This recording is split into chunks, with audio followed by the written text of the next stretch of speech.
The views and comments of the hosts and guests are not necessarily those of the station. Hello, Philippines. This is LeCain with World News Jam. We bring you the most interesting stories from around the world each week. We just don't give you the news, but we tell you the story behind the news, as well as read and answer your questions in an entertaining and easy to understand way. So please join us on DZRJ 810 AM Radio Bandito TV and get yourself updated with all the interesting news of the week from around the world right here on DZRJ's World News Jam. Watch and listen to World News Jam, Saturdays, 7 a.m. to 8 a.m. Airing on Sky Cable Channel 224 and on all DTT boxes. Simulcasting online on Facebook and YouTube. Listen and watch on your mobile devices. Just search DZRJ Radio Bandito.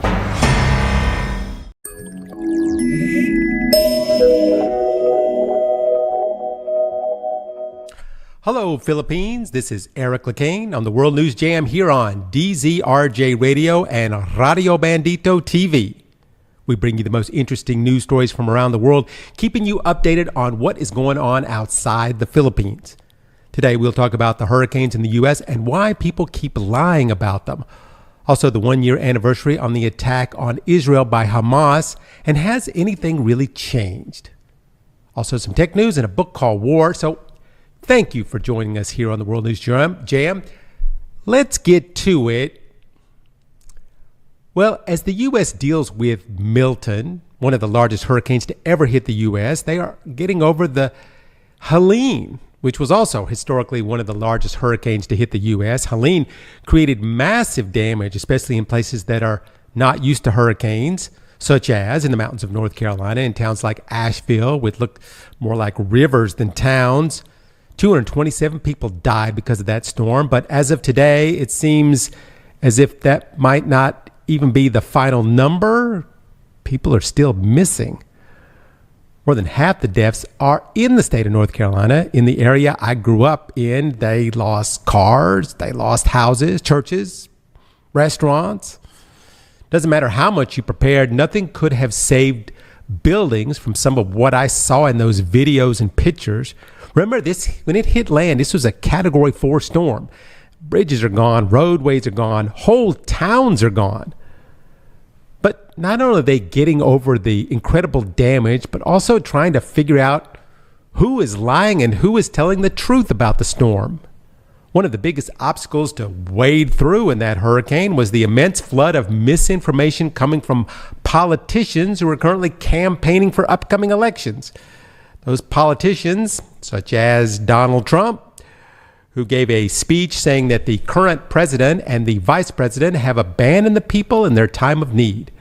That somehow Joe Biden has spent all the money for disaster relief on immigrants coming into the country, as well as to fund foreign wars.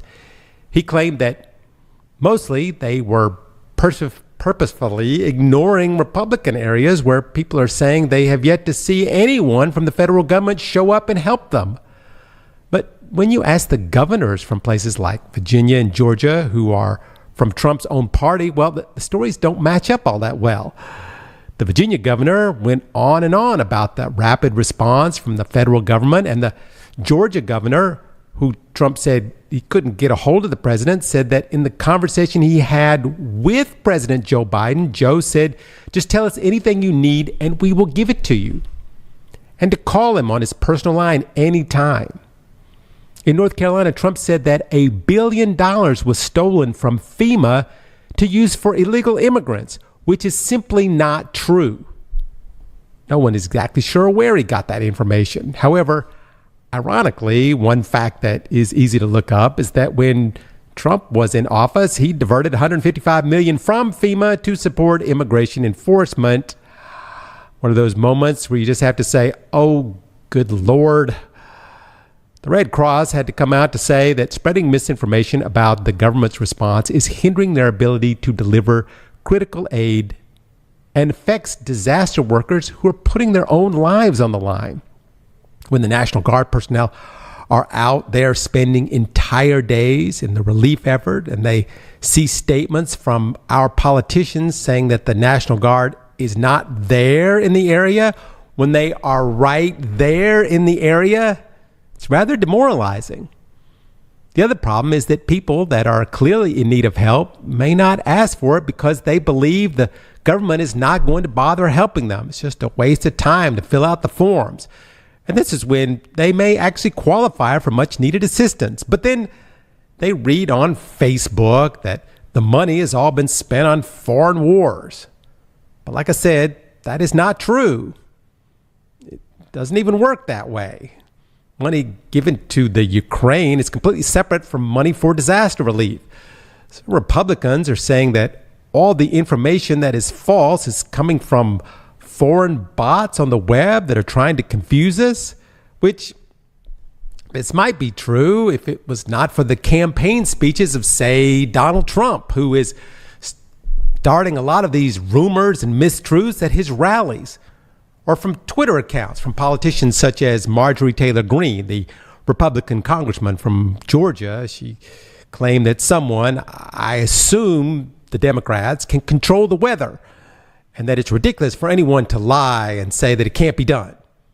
Now, since that post insinuated that maybe the Biden administration or the deep state created this hurricane in order to drum up votes, or maybe they turned the hurricane toward Republican areas and away from Democratic areas, well, it has since been debunked. It turns out that humans cannot create or control hurricanes at will. Now, humans can make hurricanes worse, which we talked about last week on the show. They will spend decades polluting the atmosphere, thus creating warmer waters, a process in global warming. But they cannot, with any known technology, bring about hurricanes at will. A Republican congressman in Florida said maybe Congressman Greene needs to get her head examined. That is someone from her own party, by the way.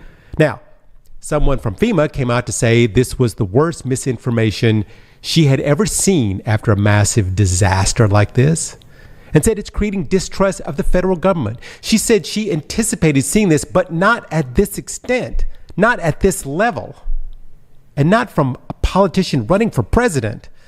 Now, President Biden came out and said that Trump and his people are just saying this to damage the current administration, but we can take care of ourselves. The problem is that the things Trump is saying is putting people in these areas in a panic. It gets people to believe that the government is not going to help them because they are voting for Trump. But here again, in a moment of irony, Trump actually suggested not helping people that didn't vote for him when he was president. He suggested holding back aid for the fire in California areas that didn't vote for him. His political aide at that time said Trump had them look up how many votes he got in the areas impacted by the massive fire devastation there. And Trump told him we should not give relief money to people that didn't help him get elected. Anyway, after Trump made the claims this week about the Democrats not giving assistance to areas that will vote for Trump, the governor of California said this is just a glimpse into the future if we elect Trump. Trump's former Homeland Security advisor said that Trump views disasters through a political lens that values personal loyalty over damage considerations. Trump also said something else just recently. And remember, this is in the middle of one of the worst storms in history. He said, the nuclear is the biggest single problem the world has, not global warming, where the ocean will rise 1/8 of an inch in the next 497 years. You know, these people are crazy. The biggest problem we have is nuclear warming. Now, I just have to break this down quickly, pointing out that through history, war has only seen 2 nuclear bombs dropped, and they were in 1945 and only in one area and only 3 days apart. So since then, there has not been any nuclear warming, unless you count our own sun, which in theory is nuclear warming, I guess. Now, there have been several world-renowned scientists to dispute Trump's idea on global warming with factual information, and a lot of that comes from NASA, who measure sea levels very accurately, I must say. They are saying that between 2022 and 2023, sea levels rose 0.3 of an inch. In fact, on the beach where Trump lives in Mar-a-Lago, it seems the beach water has already risen 1/8 of an inch, and that 1/8 of an inch happens every 9 months, not 497 years. But the bigger issue in these types of storms is not the rising sea levels as much as it is the temperature of the water.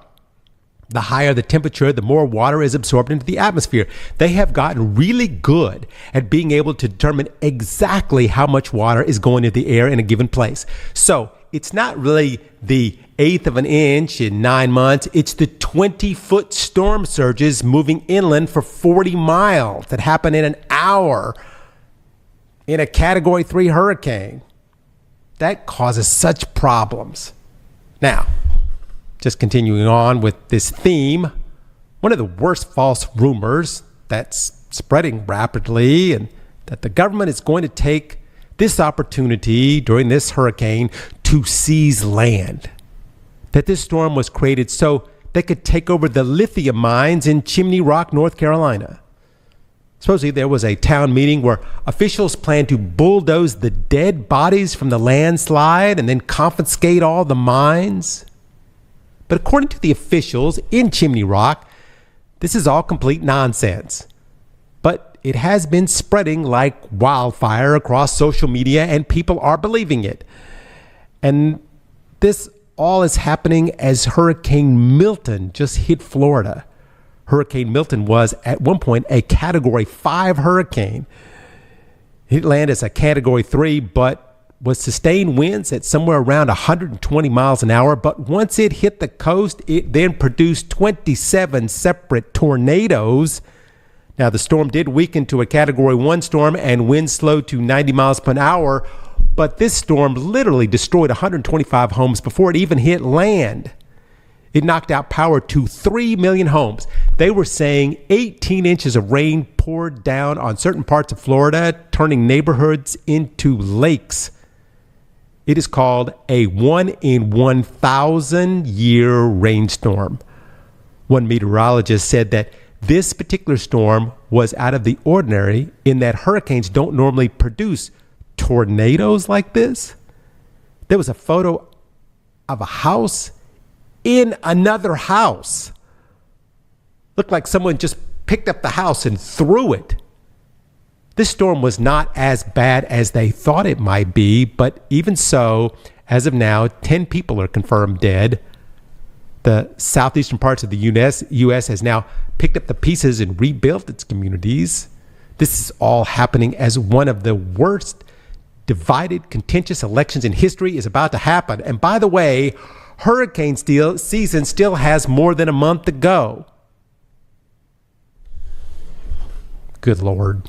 This is Eric LeCain on the World News Jam here on DZRJ Radio and Radio Bandito TV, bring you the most interesting stories from around the world.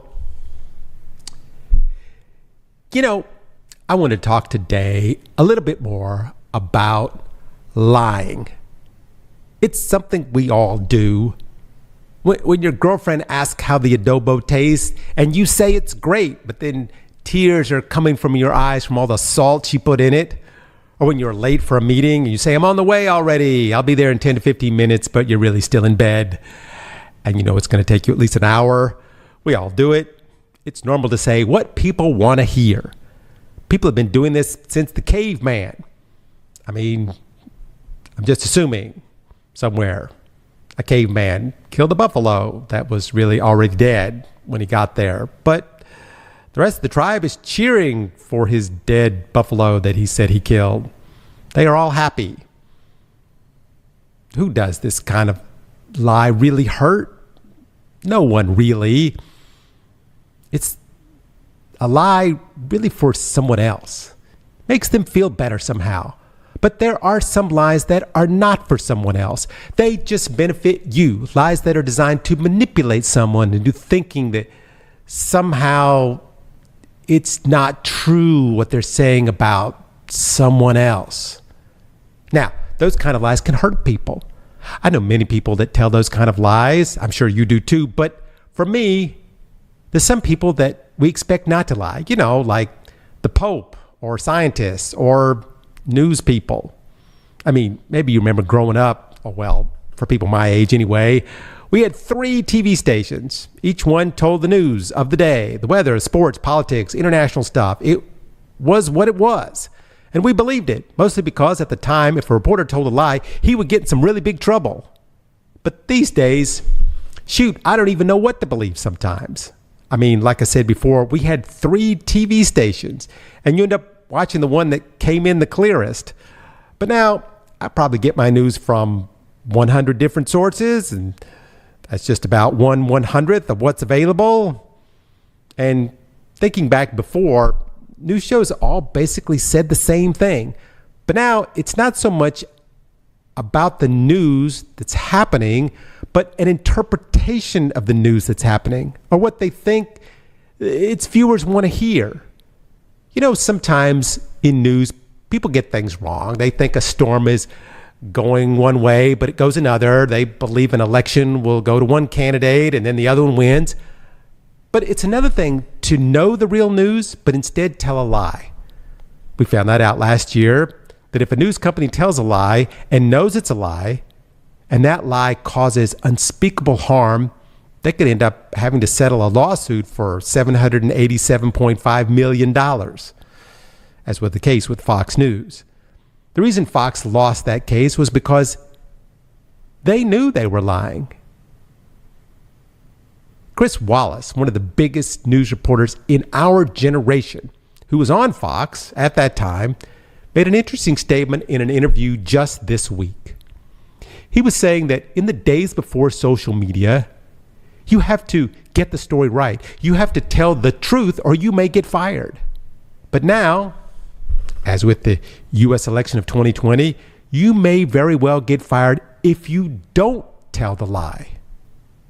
Fox was reporting the mistruth that the U.S. election was rigged by Democrats and that they were trying to steal it, when in reality, Trump and his people were trying to actually steal the election. Now, when Fox reported that the state of Arizona had voted for Joe Biden, many people, including Trump, criticized them for that, saying that they should have called it for Trump. But in reality, the state did vote for Biden, not Trump. Some of the pundits on Fox were wondering why the news desk was saying such things. Why on earth would they tell the truth? They spent all this time building up the viewership only for the news desk to tear it down by telling the stupid truth. But in the end, the lie that the election was stolen by the Democrats cost Fox nearly $800 million. And Trump has a federal indictment cloud flying over his head as he runs for president. If he loses this election, he will have to contend with that indictment. And what if he does lose? In the last election, the lie that he promoted, that the Democrats cheated, ended up with his followers attacking the Capitol building. Several people died because of that attack. Even now, many of the MAGA Republicans groups say that the riot on the Capitol never really even happened, that it was just a peaceful gathering, yet somehow 400 police officers were badly injured. I mean, it's all on video. But in these days, if you say a lie over and over again, maybe it will eventually become the truth.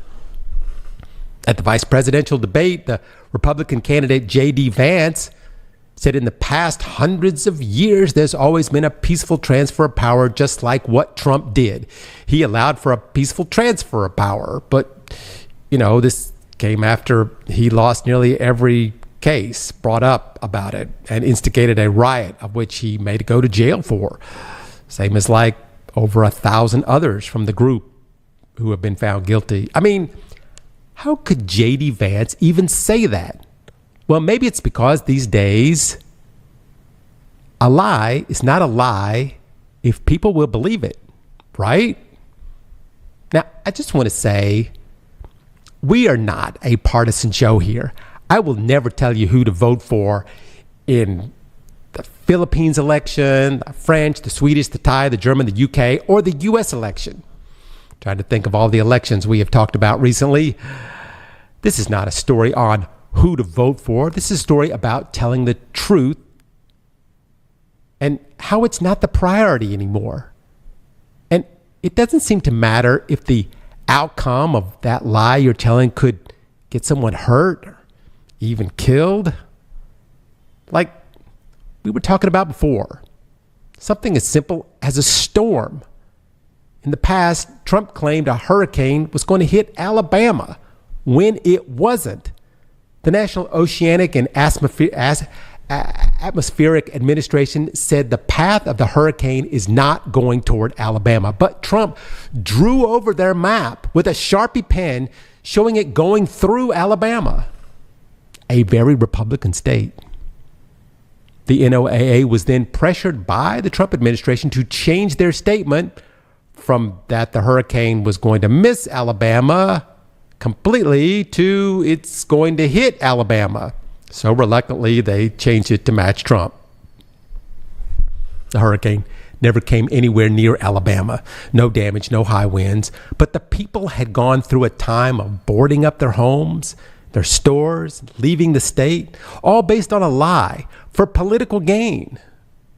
Trump was supposed to do an interview this week with 60 Minutes. Very even-handed, trustworthy news show. It was around in the days of the 3-channel time, and they have always sat down with presidential candidates and done interviews. I was really looking forward to this. If you remember, he did an interview before with 60 Minutes and ended up walking out because they said he wasn't telling the truth. This time around, he canceled because they could not come to agreement on fact-checking.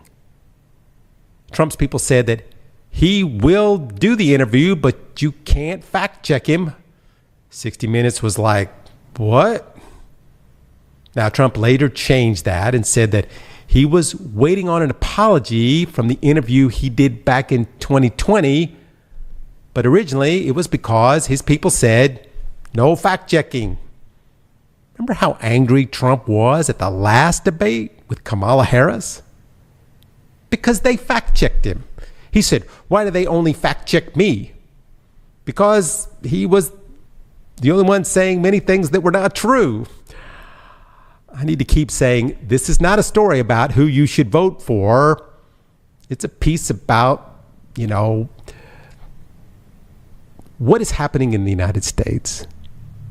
It's about how lies have become so very easy in the way we hear the news. It's not about whether this is a lie or this is the truth, but rather this is your truth and this is my truth. Many in the U.S. believe that the only way Kamala Harris can win is if she cheats, just like Joe Biden did in the last election. Now, this is not true. But what will happen if she does indeed win? What is the purpose of Trump continually saying this? He said that Harris replacing Biden was not even legal, that it's not constitutional. This is also not true.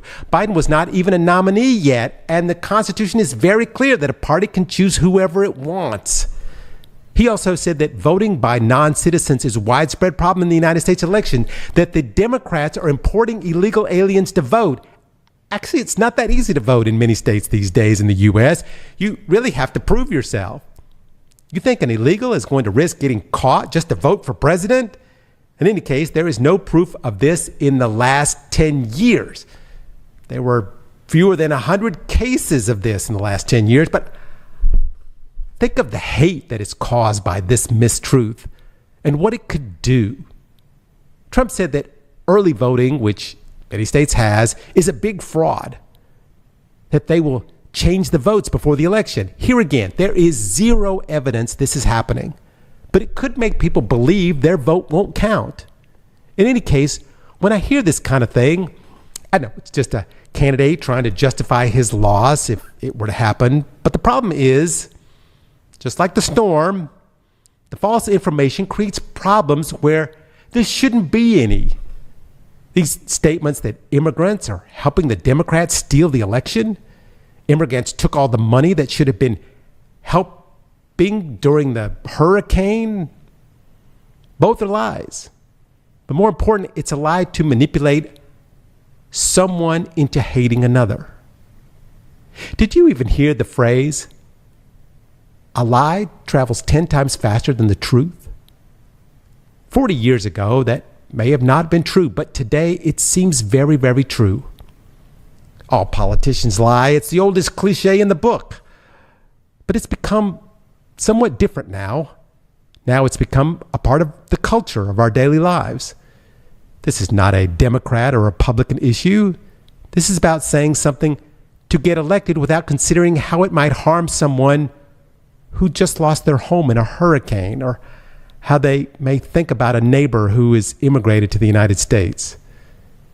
As I see what's going on in the U.S., sometimes I begin to feel sorry for it. And I just hope someone will say something to make it feel better soon. And hopefully that won't be a lie. This is LeCain on the World News Jam, right here on DCRJ and Radio Bandito TV. Thank you for joining us this morning. This week marked the 1-year anniversary of the October 7th attacks in Israel. Many gathered at the site of the Nova Music Festival in southern Israel. It was just one of the areas attacked that day. It was 6:30 a.m. back in 2023 when people noticed a rocket appearing in the sky. Then 2,200 rockets were launched into the span of just 20 minutes into the areas of Israel. Now, of course, Israel has the Iron Dome missile defense system that fires at incoming rockets. But 2,200 at once? The Iron Dome was completely overwhelmed and several of those missiles got through. Then at 7 a.m., sirens started to go off. Many people were confused as to what was happening. Was it about the missiles? Were there more missiles coming? No, it wasn't more missiles. It was a ground assault coming into Israel from Gaza. Just after the missiles were shot into Israel, Hamas broke through the barriers dividing Gaza and Israel. They used explosives and bulldozers to breach the walls, which was fortified with fencing and concrete. 1,500 Hamas and members of the Palestinian Islamic Jihad militants began to storm into the area, riding motorcycles, motorboats, and driving trucks, even flying on paragliders. The first thing they did was disable the communication networks in several of those Israeli military posts along the border. This is how they were able to move around so easily, because no one knew they were there at that point. They attacked several civilian areas at once, but the most prolific was that music festival. They completely surrounded the festival goers and just started shooting. People jumped in their cars, and they were, of course, caught in a traffic jam. The militants would just walk up to the cars and shoot through the windshield. People hiding in the bushes there, they were mostly caught by machine gun fire. Some were pulled out of places. They were hiding while on their knees. They would be shot in the head. Now, I'm not going into the exact details of the eyewitness accounts because it's hard to bring myself to say them. But they slaughtered babies, raped women, burned whole families in their homes. It was the single deadliest time for Jews since World War II. But where was the military? Where were the police? Well, for one thing, it was a holiday, and many of the military had gone home, and much of the military had been sent to the West Bank to deal with the situation there. This was the perfect moment for Hamas to launch this attack. Lots of people out and about and at home because it was a holiday. Businesses were closed. No one was expecting this. Well, that's not exactly true. None of these civilians were expecting it because they didn't get the warnings that the Israeli government got from the U.S. and Egypt, who actually warned the Israeli government earlier that their intelligence people were saying that something big was about to occur. But Israel said it relied on their intelligence and did not take the warning seriously. Meanwhile, Hamas had completely taken over a small area of Israel, not with the idea of getting the land, but rather with the sole purpose of just killing as many men, women, children, and babies as they could. And one very smart thing Hamas did was that they did not kill everyone, but rather took many as hostages.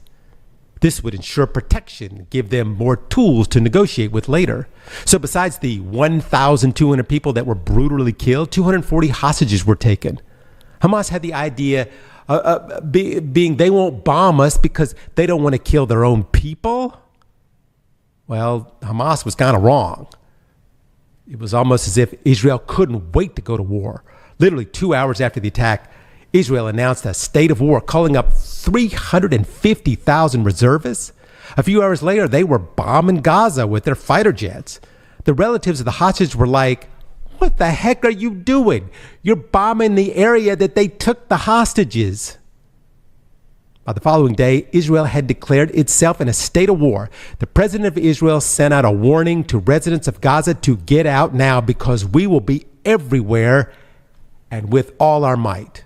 And by October 9th, Israel had ordered a complete siege of the entire Gaza Strip. They cut off water, electricity, food, fuel, communications.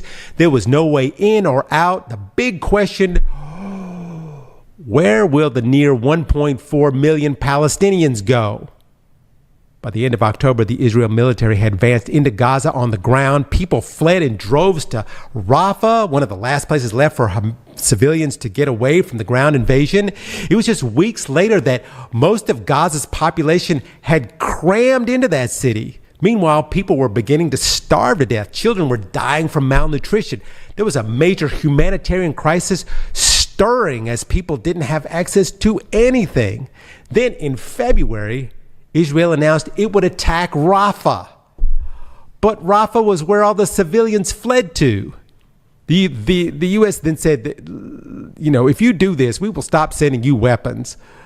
Then on April 1st, several vehicles were attacked by the Israeli military. They were aid workers from the World Central Kitchen.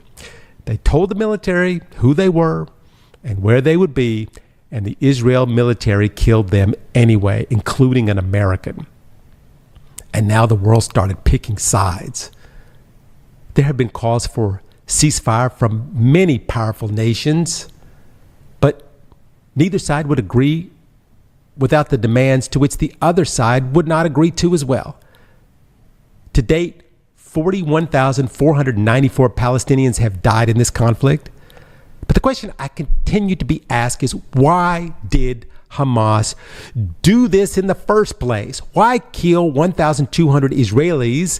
Look at the costs. Look at how many have died because of it. Hamas knew Israel had multiple times more firepower than they did. It knew that Israel would attack them in return. It knew many Palestinians would die. So what was the point?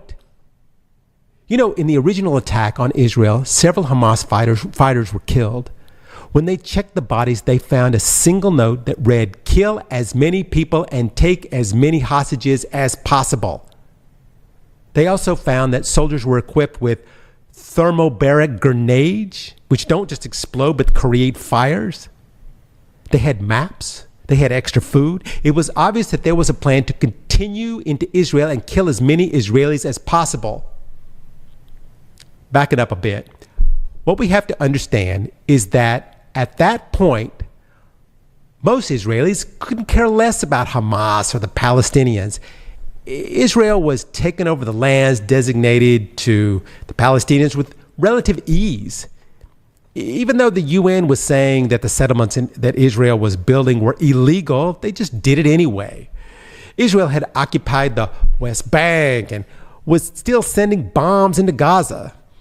They were also arresting Hamas leaders, even though they were the elected leaders by the Palestinian people. Now, Hamas had tried changing its stance back in 2017 to accept the two-state solution, something it rejected in the past. But since then, nothing really changed with what Israel was doing. In fact, it was getting worse for Palestinians, not better. Hamas actually punished Palestinians who instigated attacks within Gaza in order to break the ceasefire agreements. But still, Palestinians were dying. Both 2021 and 2022 set records for the deadliest years for Palestinians. And Israel continued to take over lands that were designated for Palestinians. They continued to publicly show disdain for Hamas. President Netanyahu ripped up the Hamas policy paper and threw it into the waste paper basket on TV, saying the document was aimed at deceiving the world that Hamas was becoming more moderate. At the time, many believed that Hamas was thinking, why are we trying to work with these Israelis? They obviously won't be happy until all Palestinians are dead. Several in the Israeli government knew that ripping up that paper on TV would cause some type of reaction. They knew it was probably going to be violent. But some have also said that it was Netanyahu's plan all along to provoke the Palestinians to attack them so they would have a reason for a complete genocide of the Palestinian people. Hamas's backs were being pushed to the wall. They were starting to lose support from their own people. Since they came into power, things have progressively gotten worse. While the Israelis were living in luxury in beautiful condos, on beachfront houses, and eating in five-star restaurants, the Palestinians had electricity only half the day, had chronic water shortages, and the water they had to drink was unfit. It was overcrowded. There was massive unemployment, and food was not always as easy to come by. Hamas was beginning to lose its credibility as groups like the Palestinian Islamic Jihad were continuing to look stronger and stronger. So Hamas had to do something big, something that would shock the world, something that would get the leaders around the world to notice them and pick a side. They knew that many countries, especially in the Middle Eastern region, hate the Jews, and doing a large-scale attack might rile up those feelings against Israel. Even the people of Gaza, they might not like Hamas and the life they have been given to them, but they hated Israelis even more. Remember the old saying, the enemy of my enemy is my friend? So Hamas planned out an attack that will go down in history as one of the most brutal in modern times. Mostly, they didn't attack an army, they attacked a people. The premise being, you kill our babies, we kill yours. And that's what they did. And now, Syria, Lebanon, Iran are actively fighting in the war against Israel. And the war is about to move up to another level. This week, Israel said that it will retaliate against the attack of Iran that happened the week before. Israel has said that to the people of Lebanon, you need to leave. You need to stand against Hezbollah and Hamas, or we will do to you what we did to Gaza. You know, Gaza is a wasteland now. It is completely unlivable in the modern sense. The entire infrastructure is destroyed. There is nothing but ruin there. Now, Israel is telling Lebanon, we're going to do that to you. Israel is asking the U.S. to declare war on Iran, which currently the U.S. is saying no. In fact, the U.S. is telling Israel, do not go after Iran's nuclear facilities. You run the risk of causing more countries to become involved. But remember, this is coming from the Biden administration. Trump, on the other hand, is encouraging Israel to bomb Iran's nuclear facilities. But no matter who says what, Israel has said it's going to attack Iran sooner or later. Is this the goal that Hamas had hoped for all along? Is this what they sacrificed their country and its people for? To create enough anger toward Israel that a full-scale war would eventually ensue? Does Israel finally have all the reasons it needs to wipe a race of people from existence? In the end, the only real difference between Israelis and Palestinians is their God. You got to wonder what those gods are thinking about all this now. This is LeCain on the World News Jam right here on Radio Bandito TV, talking about stories going on around the world. We're going to move over to some tech news. We do tech news from time to time here on the show, not really to promote a product, but sometimes I see a story that just makes me go, wow, that is really cool. And this week, I saw a device put out by a company called Field of Vision. They took on the problem of taking a blind person to a sporting event. It's kind of boring, for the blind person. They can hear sports commentary, but, they can't see the game. But what if you could feel the game, feel the action, even if you can't see it? Well, this might be the closest thing yet. The premise of the device is very simple. It looks kind of like a tablet with a picture of a field on the main screen, which is embossed so you can feel the lines and the shape of the field. On the field is a magnet that moves around the field, which represents the ball. You just put your hands on the field, and then you can feel the ball moving. The whole machine vibrates certain times during plays. It happened like when the ball changes from one team to the other. It comes with a headphone jack so the user can hear commentary as the game is played. It makes the person feel like they are part of the game and they are experiencing it with everybody else. Kinda. The whole idea came from these three friends who were in college in Dublin, Ireland, studying aerospace engineering, of course. They started working on this idea during the COVID lockdown as there was nothing much to do. In a test, a fan took it out for a test drive. His eyesight was very poor, maybe less than 5% vision. So, like in a football game, even if he's in the front row, he still can't make out anything on the field. He said he got used to going to games and sitting with volunteers in the stadium who were there to tell blind people what's going on during the game. But when the crowd gets really loud, which is a lot of the time in that part of the world, you know, they go crazy for football there, he would miss out on the big plays and wouldn't know what was going on. But with this device, he can feel the ball moving down the field. When the crowd started screaming and beating on the stands, he can feel why it's happening.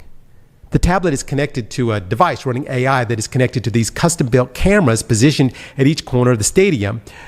These specialized cameras track the action on the field and send the data to the AI, which then decides where the magnet on the tablet is going to go. They describe it as sort of a Ouija board. Now, this device has already gotten some notoriety. It was runner-up at the James Dyson Award, an international prize, in 2021. And in 2022, it was listed on Time Magazine's top list of inventions. It's already been installed in this 53,000-seat Marvel Stadium in Melbourne, Australia. The inventors have already been approached to reprogram the device for different sports being played at different fields, such as American football, even baseball. They are hoping that the system will be installed in every major sports arena around the world one day, and people with poor eyesight or blindness can just purchase or rent a tablet and use it for whatever sport they want to see. But for now, its design is just for European football games. The league will pay a yearly subscription for the AI camera setup and the match delivery system, and then just lease the tablets out. Right now, this is very new technology, but the dream is that it will become a standard at sports fields like wheelchair ramps. The designers said they really want football and any live sports to be accessible to everyone that's a fan. So until we can find a fundamental cure for blindness, this is a great idea for the blind sports fan. Speaking of AI, to help people, this one guy in Japan developed an AI device that can look at a tray of pastries and tell you exactly what's on the tray.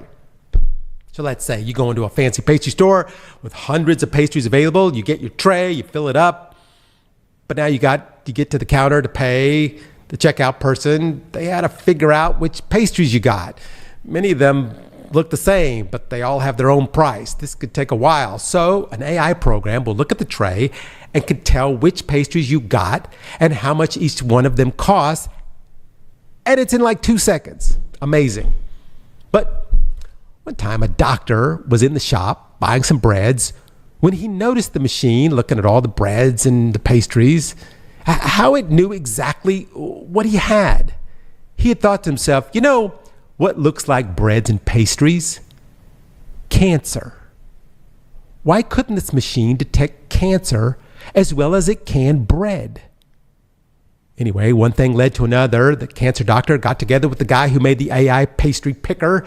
Together they worked on the idea to rewrite this machine to look for cancer cells.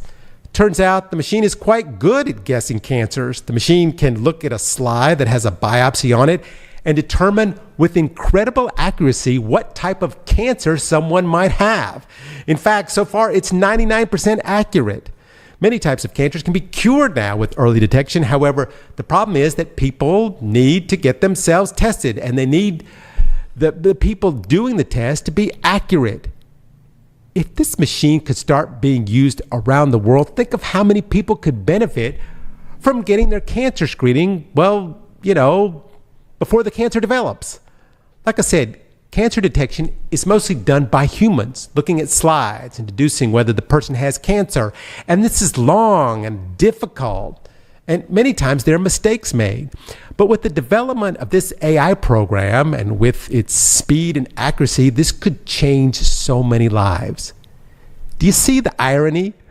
A machine that detects things that can kill you is being used for something that can save your life.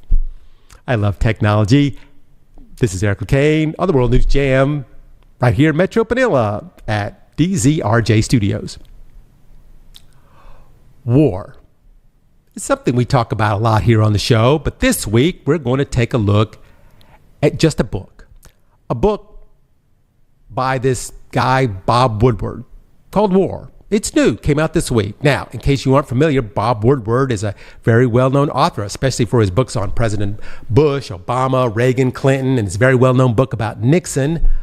But lately, in the last several years, he has written books about Donald Trump. Originally, Trump loved the idea of being in a Woodward book to go down in history with all the other modern presidents being written about by the great Bob Woodward. So he gave Woodward complete access to the White House when he was president and hundreds of hours of interviews. But as the books came out, Trump wasn't being written about as he hoped he would be. First thing, the titles of the books were Fear, Rage, and Peril. None of the books really said anything good about Trump. Trump, of course, disputed just about everything Woodward said. So in 2022, Woodward released transcripts of the recorded conversations he had with Donald Trump, which clearly showed Trump was lying about the conversations. So Trump sued Woodward for $50 million. But if I understand it right, the suit was not for lying or defamation, but for the rights to get part of the money for the publishing. Now, if Trump were to win that case, well, then every interview ever done with a politician would be open to copyright infringement. So I don't know if Trump has a case. Anyway, this week, Woodward released War, another presidential book, but this one not so much just about Trump, but about other leaders in the last few years, such as Putin, Zelensky, Netanyahu, Biden, Harris, and of course Trump. It looks at the modern wars and how the U.S. and foreign presidents have reacted. Part of the reason for bringing this up is that during this election cycle, there has been a question of the relationship between Trump and Vladimir Putin, the president of Russia. I mean, we know they're best buds. When Trump was president, he chose Putin's words over his own national security department and did it in front of the world on TV. According to Woodward, Trump had continued to keep his relationship with Putin even after he was voted out of office. He has had, according to Trump's aide, 7 calls with Putin since leaving office. Now, we don't know what those calls entailed. However, Putin is still the enemy of the U.S., so many can speculate what they might have been talking about. But the biggest revelation is that Trump gave Putin COVID testing devices at the height of the COVID pandemic, when the U.S. was having a massive shortage of testing devices. People were lining up for hours to get tested, and meanwhile, Trump was giving away the testing devices to Putin for his personal use. Well, Trump denied it, no surprise. His spokesman said that it was a made-up story and called Woodward a demented and deranged man. So they asked the Kremlin, did Trump send you all these machines? And the Kremlin said, well, yes, he did, knowing already that this is something that can be traced back to them. And of course, the Democrats jumped all over this, showing that Trump is so easily manipulated by Putin that he puts a dictator and an enemy of the U.S. above the health and well-being of his own people. Actually, in the Woodward book, there's a quote, Joe Biden, quite a bit, talking about Putin saying, I got to paraphrase here what Biden said, that effing Putin is evil. We are dealing with a epitome of evil. The book tells the story of how Biden's national security team at one point believed there was a real threat, a 50% chance that Putin would use nuclear weapons in the Ukrainian conflict. He also said that Obama never took Putin seriously enough. One thing very interesting was that he spoke about a very well-hidden spy high up in the Kremlin that feeds information to the U.S., that the U.S. had gotten knowledge of the planned invasion of Ukraine well before Putin even alluded to it. There was even a mention of a call between Biden and Putin in which Putin raises the risk of a nuclear war in a threatening way. Biden responded that it's impossible to win, a nuclear war. Then there was the story about Zelensky. When the U.S. told Zelensky about the intelligence reports of what Putin was planning, Zelensky didn't believe them. Even when the Vice President Harris told it's going to happen, and you need to figure out a line of succession in case you are killed or captured. Harrison said after that meeting, it may be the last time they will ever see Zelensky alive again. Talks about a discussion between the security ministers or military heads of Russia and the U.S. The U.S. saying, if you do this, use a tactical nuke, this would isolate Russia on the world stage to a degree you Russians cannot fully appreciate. To which the Russian guy said, I don't take kindly to being threatened. To which the U.S. guy said, Mr. Minister, I am the leader of the most powerful military in the history of the world. I don't make threats. Then there was another conversation 2 days later, same two guys. The Russians said the Ukrainians were planning to use a dirty bomb against Russia, so they have the right to use nuclear arms. The U.S. guy said, we don't believe you. We don't see any indications of this, and the world will see through this. Don't do it. The Russian said, I understand. The book has all kinds of stuff like this. In regards to the COVID machines that Trump gave Putin, Putin said to Trump, please don't tell anybody you sent these to me. Trump was like, I don't care. No, Putin said, I don't want you to tell anybody because people will get mad at you, not me. They don't care about me.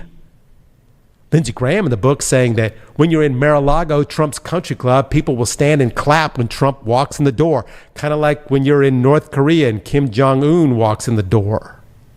But one of the most fascinating things about the book is the relationship between Biden and Netanyahu, the leader of Israel. Biden really doesn't like Netanyahu. He called the president of Israel a effing liar. That's after the invasion into Rafah. That was in a phone conversation. Biden yelled, Bibi, what the F? This came right after Israel carried out the airstrikes in Lebanon. He said to Netanyahu, you know, the perception of Israel around the world increasingly is that you're a rogue state, a rogue actor. Netanyahu responded that the target was one of the leading terrorists. We saw an opportunity and took it. The harder you hit, the more successful you're going to be in the negotiation. I guess now we can understand why the U.S. has been so ticked off at Israel lately. In any case, Woodward dropped this bombshell book just 30 days before the election. Will it sell more books because of that? For sure. But one thing it does is bring us a little bit closer to our world leaders when they are not in the eye of the public. We really only see politicians as they want us to see them. But honestly, that's the last thing I want to see. I want to see what they are really like, how they react when the pressure is on, and of course, how much they curse. This coming week, we will watch the world as Israel picks more fights with everyone, and if they will indeed go after Iran's nuclear plans. And how will the U.S. deal with its storms and the misinformation that comes with them? And, well, there is 28 days until the U.S. presidential election in which both sides want to murder each other. So until then, let's all tell the truth, or as close as you can get to it. This is Eric LeCain on the World News Jam on DZR Radio and Radio Bandito TV, bringing you the most interesting stories from around the world. We will be back next week. So until then, everyone stay safe out there, and we will see you then. The views and comments of the hosts and guests are not necessarily those of the station.